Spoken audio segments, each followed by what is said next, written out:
네, 두 분과 함께 시장에 대한 전략 세워보겠습니다. IM증권 도곡 WM센터 이화진 과장, 24인베스트먼트 손창현 팀장 나와 계십니다. 어서 오십시오. 안녕하십니까. 네, 관세로 시작을 해야겠죠. 관세를 통해서 피해를 받는 업종이 있을 거고 그 안에서 또 기회를 보는 업종이 있을 겁니다. 일단 관세가 하루하루 이슈가 매일매일 쏟아지기 때문에 따라가기 벅찬데 이화진 과장께서는 어떻게 정리하고 계세요? 네, 결국에는 처음 이제 트럼프 대통령이 관세에 대해서 얘기를 해왔던 거는 물론 이제 일자리 창출도 있는 상황이고 그동안 이제 무역 적자에 대한 이제 불안 요소들, 물론 최근에 이제 제조업 지수도 이제 계속 반등을 해오고는 있습니다. 하지만은 미국은 대표적으로 서비스업이 비중이 굉장히 큰 부분이었고 제조업이 부진했던 거 이제 에너지 산업 그리고 자동차 그리고 철강 쪽입니다.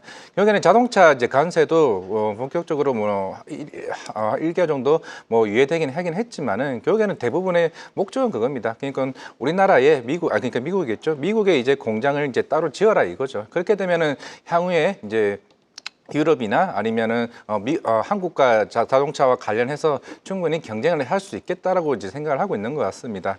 물론 이제 전기차 시장 자체는 이제 BYD가 워낙 이제 압도적으로 이 시장을 계속 장악해 나가고 있는 상황이고, 물론 이제 GM이나 이제 포드 같은 경우도 물론 이제 캐나다나 이제 멕시코에서 따로 수입을 해오는 측면이 있기 때문에 가격 부담적인 좀 요소가 있는 좀 상황이지 않을까 생각을 하고 있고, 특히 우리나라 같은 경우도 이미 예전에 이제 FDA를 이제 계약을 맺었고. 물론 2018년도에 개정을 하긴 했습니다만은 물론 자동차나 철강, 특히 미국 같은 경우는 미국 무역법상으로 실제로 뭐 일자리가 부족하게 됐거나 아니면은 무역이 적자가 생겼을 경우에는 예외 조항으로 이제 관세를 좀 매길 수가 있는 상황입니다. 그게 이제 철강이었고, 그러면서 철강 같은 경우가 커터 할당제를 할당하는 이제 모습을 보이게 되면서 좀 철강 쪽 같은 경우는 국가 안보나 아니면 일자리 수에 대한 이슈가 부각이 되면서 좀 관세를 매겼던 측면이 있는 것 같습니다. 물론 어제 이제 관세 레벨에 대해서 얘기를 한 것도 물론 우리나라 관련해서 농산물 쪽으로 관세 레벨을 매기는 거지, 이제 우리나라 뭐 산업통상부에도 얘기를 해왔던 것처럼 전체적으로 관세가 다 높은 건 아닙니다. 결국에는 개별 산업적인 이제 관세에 대한 매길 가능성이 굉장히 높다라고 보이고 있기 때문에 결국 이제 우리나라와 관련된 관세는 결국 협상용 카드로 쓸 가능성이 굉장히 높다라고 보이고 있고, 일단은 현대제철이 먼저 선제적으로 어떤 미국에 이제 공장을 짓기로 한 만큼 이제 하나둘씩 이게 결국에는 어느 정도 중재적인 역할로 움직일 가능성이 저는 개인적으로 크다 생각하고 있습니다. 예. 그 안에서 또 투자의 아이디어를 연결해 봐야겠죠. 특히 오늘 같은 경우에는 트럼프발 알래스카 LNG 프로젝트 참여 기대감이 지속하면서 철강도 오르고 휴스틸이나 세아제강은 52주 신고가 장중 경신하기도 했습니다. 손찬현 팀장께서 보시기에 이거 지금 봐도 괜찮은 거라고 보세요? 어떻게 보면 작년 초인가요? 대왕고래 관련돼서 이 가스관 관련된 종목들이 상당히 좀 많이 올랐었던 부분이 있었습니다. 근데 최근 들어 다시 이제 알래스카 쪽에 뭐 트럼프 대통령이 뭐 투자를 한다라는 얘기가 나오면서 상승을 하고 있는 상황이죠. 제가 봤을 때는 그럼 언제까지 상승을 할 수 있을 것이냐라고 물어보면 일단 실무 협의체를 구성을 할 겁니다. 그때까지는 이 관련된 종목들 계속 트레이딩을 할 수 있다라고 좀 볼 수 있을 것 같고요. 그런 점에서 뭐 지금 시점에서는 단기적인 종목별 장세 흐름으로 전개되고 있고, 시가총액 상위 종목보다는 시가총액이 적은 종목 위주로 변동성이 상당히 크기 때문에 그 변동성에 대한 거를 잘 감안을 해서 투자를 해보시면 좋을 것 같고, 이제 실무 협의체가 어느 정도 완성이 된다. 그리고 나서 이제 실무협의체가 완성이 된 다음에 수출이 된다라고 하면 어떤 기업들이 수출이 과연 이제 포함이 되는지도 살펴본다라고 하면 시가총액이 적은 기업이 최근 들어서는 강세 흐름을 보일 수 있지만 시간이 갈수록 시가총액이 큰 쪽으로 점점 매기가 좀 확산이 될 가능성이 높다. 그래서 단기적인 이벤트로 보셔야 될 게 맞다라고 보고 있고요. 그런 점에서 트레이딩 관점으로만 보셔라라고 말씀드려야 될 것 같습니다. 단기 트레이딩 관점, 이화진 과장께서도 동의하시는지 궁금하고, 본다면 어떤 종목을 봐야 하는 건지 힌트도 주십시오. 물론 이제 그렇죠. 이제 알래스카 이제 LNG 이슈들은 물론 바로 이제 시행되기는 좀 시간이 걸린다 생각을 하고 있고, 물론 이제 석유화학이나 이제 철강 쪽 같은 경우는 최근에 이제 주가가 저 바닥에서 올라오는 이제 모습을 보이고는 있는데, 일단은 그동안 사실 1월 달부터 제기되어 왔던 석유 관련 이제 정산 이슈가 다음 달에 4월 오펙 플러스에서 조금 정산할 가능성이 있다라고 했을 때 있는데 특히 석유화학 회사들 같은 경우는 그만큼 원감에 대한 이제 이슈들이 어느 정도 충분히 완화되는 이제 스탠스를 가지 않을까 생각을 하고 있습니다. 물론 어제 이제 중국 양해에서도 이제 올해 경기 성장률에 대해서도 5% 물론 이제 충분히 관세를 포함해서도 5% 이상을 본다라는 거는 그만큼 전년 아니면 2년 전과는 조금 충분히 좀 다른 흐름을 보인다라고 했을 때 특히 석유화학 쪽에 대한 실적에 대한 개선세가 충분히 좀 올라올 수 있지 않을까 생각을 하고 있고 물론 이제 최근에 철강 섹터 같은 경우도 물론 오늘도 이제 중국 쪽에서 이제 감산에 대한 발표를 했습니다. 그만큼 철강 가격에 대한 반등이 생각보다 빠르게 좀 올라올 것으로 보이고 있고 최근에 자동차 섹터나 아니면은 특히 조선 섹터 같은 경우에 이제 후판 가격이 본격적으로 상승하게 되면서 충분히 실적에 대한 모멘텀으로 주가가 충분히 올라갈 수 있다고 생각하고 있기 때문에 석유화학과 이제 철강 같은 이제 시크니컬 이제 섹터 같은 경우가 충분히 어느 정도 경기 사이클을 탈 수 있는 부분이 아닌가 생각을 하고 있습니다. 경기 민감 사이클에 조금 더 주목을 하셨습니다. 그동안 사실은 많이 눌려 있었기 때문에 주가 측면에서 좀 가볍다라는 장점에도 주목을 하실 것 같습니다. 철강과 석유화학주 본다면 어떤 종목이 대장이에요? 각각 철강과 석유화학 안에서. 네, 일단 뭐 제가 봤을 때는 아니요. 이화재 과장께서 주셨기 때문에 종목까지 주셔야죠. 네, 종목은 일단은 금호석유가 일단 탑픽이라 좀 생각을 하고 있고 뭐 철강 쪽 같은 경우는 물론 최근에 뭐 세아제강도 많이 오르긴 했지만은 오히려 이제 현대제철 같은 경우가 이제 미국 쪽에 공장 이전을 하게 되면서 이제 본격적으로 이제 미국에서의 들어오는 이제 수요 부분이나 이런 부분을 충분히 대응할 수 있다는 측면에서는 일단은 현대제철이 주수혜가 아닌가 생각하고 있습니다. 현대제철, 금호, 석유, 시클리컬 관련 기업들 네, 종목까지 제시해 주셨습니다. 앞서서 이제 손 팀장님께서는 요 가스 테마는 단기 트레이딩이라고 보셨습니다. 그러면 좀 장기적으로 관세와 관련해서 좀 기대를 가질 만한 섹터는 뭐라고 보세요? 일단 뭐 관세 관련돼서 무풍지대는 제가 봤을 때는 없다라고 보고 있어요. 뭐 그나마 있다라고 보는 게 뭐 엔터나 게임, 뭐 웹툰 이런 무형 자산 관련된 기업들이 어떻게 보면 더 수혜를 받을 가능성이 높을 것 같습니다. 그런 점에서 오늘 뭐 네이버와 카카오가 동반적으로 상승을 한 거는 좀 의미가 있다라고 생각을 하고 있고요.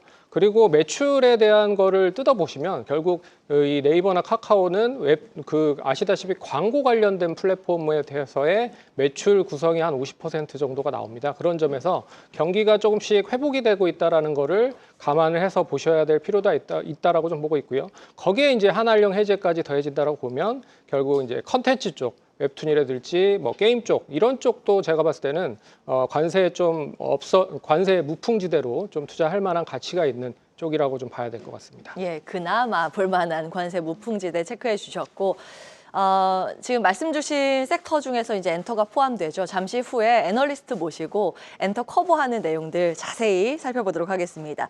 리포트 비하인드에서 추가적으로 그 부분은 다루도록 하고 자, 다음은 화장품으로 넘어가겠습니다. K-뷰티. K-라면에 이어서 뷰티도 지금 각광을 받고 있고요. 주가의 흐름 좋습니다. 일단 시장 상황에서 두각을 나타내고 있는 화장품주의 흐름 이화진 과장께서 정리해 주시죠.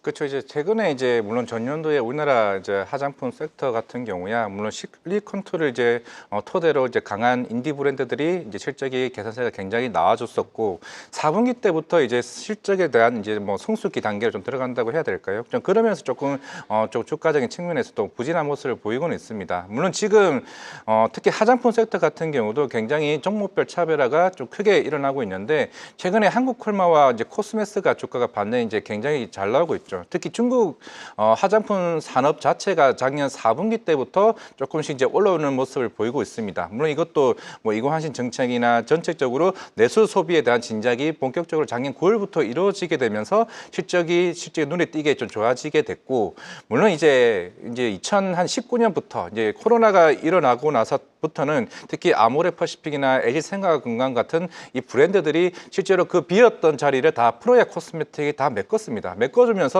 오히려 그 시장 점유율을 굉장히 큰 폭으로 개선을 해왔었기 때문에 중국 시장이 올라온다고 해서 아모레퍼시픽이나 사실 LG생활건강이 이 시장 진입을 다시 그 자리를 차지하기는 이제는 좀 쉽지는 않은 상황으로 될 수가 있는 것 같습니다. 대신에 그만큼 지금 코스메틱이나 한국콜마 같은 ODM 업체들 같은 경우는 오히려 이제 중국 브랜드에서 오더 물량이 좀 나오고 있기 때문에 아마 이번 4분기 실적에서도 눈에 띈 종목 자체가 코스메스였습니다. 그러면서 코스메스가 주가가 굉장히 탄력 있게 올라왔던 만큼 사실 중국에 이제 익스포저 자체가 대략 한 35에서 36% 아마 한국콜마가 아마 30% 내외로 좀 알고 있는 상황입니다. 물론 이제 한국콜마는 북미 쪽에 대한 성장을 좀 눈여겨보고 있는데 물론 지금 코스RX도 마찬가지고 최근에 지금 북미 쪽에 대한 성장이 살짝 이제 좀 침체되는 이제 정체되는 이제 구간에 있는 상황이기 때문에 지금 화장품은 중국 쪽에 대한 침투력이 과연 얼마만큼 올라가고 있는 종목에 좀 집중하는 게 맞지 않을까 생각하고 있습니다. 예, 말씀 주신 코스맥스는 오늘 전고점 돌파하면서 굉장히 강한 시세 보이고 있습니다. 5%, 6% 가까운 급등세.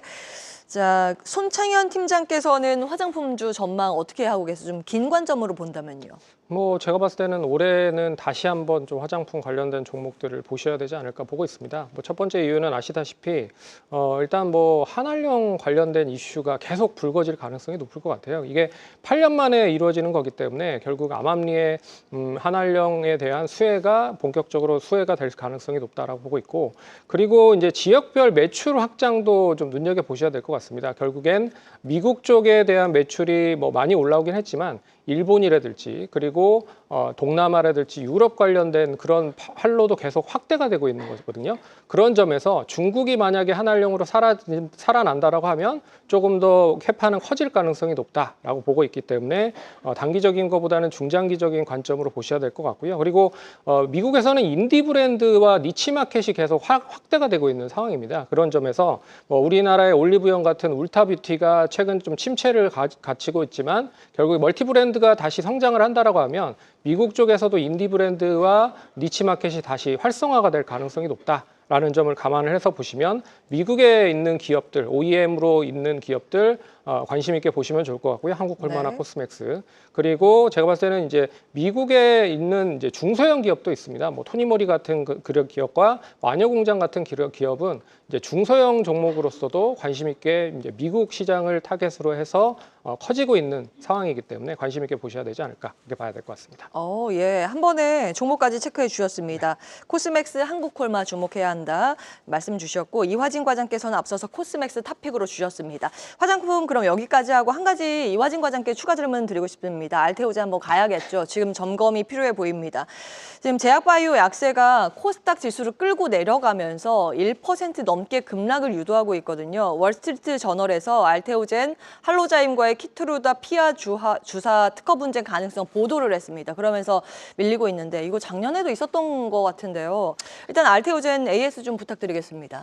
네, 뭐 최근에 뭐 전고점이 45만 원까지 갔었던 이제 종목이었고, 물론 이제 최근에 이제 어제 이제 할로자임이 여러 컨퍼런스 컬에서 이제 얘기를 해왔었고, 만약에 이제 기존에 이제 엔다제 관련해서 이제 특허 이제 소송 신청을 했고, 만약에 여기서 이제 머크가 합의를 하지 않겠다고 하게 되면은 이제 추가적인 특허 침해 관련해서 소송을 열겠다고 얘기를 했습니다. 물론 이 결과가 대략 한 5월이나 6월쯤에 나올 것으로 보이고 있는데, 어차피 머크나 이제 알테오젠 입장에서도 이제 소송과 관련해서는 이미 모든 자료가 다 나와 있는 상황이고, 여기에 대해서는 문제가 없다라고 얘기를 한 만큼, 물론 노이즈는 이제 발생할 수는 있다고 생각을 하고 있지만은, 어차피 지금 알테오젠은 여러 빅 파마 업체들과의 기술 이전을 4군데, 5군데를 진행 중에 있는 상황이기 때문에 사실 뭐 빅파마 업체들이 이와 관련된 특허를 어느 정도 체크를 안 하고 하지는 않았을까 생각하고 있습니다. 결국에는 알테오젠이 이와 노이즈와 관련해서 어느 정도 해소하기 위해서는 뭐 기술 이전 나오게 되면은 굳이 이거에 대해서 더 이상은 시장에서는 좀 문제 삼지 않을까 생각하고 있고, 물론 오늘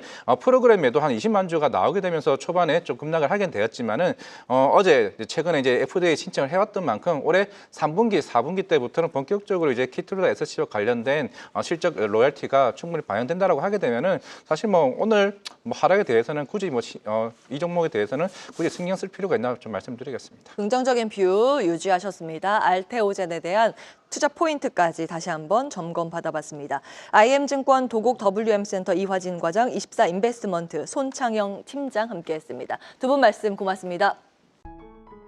계속해서 다양한 경제 이슈를 알고 싶다면 구독과 좋아요, 알림 설정 부탁드립니다. AI 캐스터 권미정이었습니다.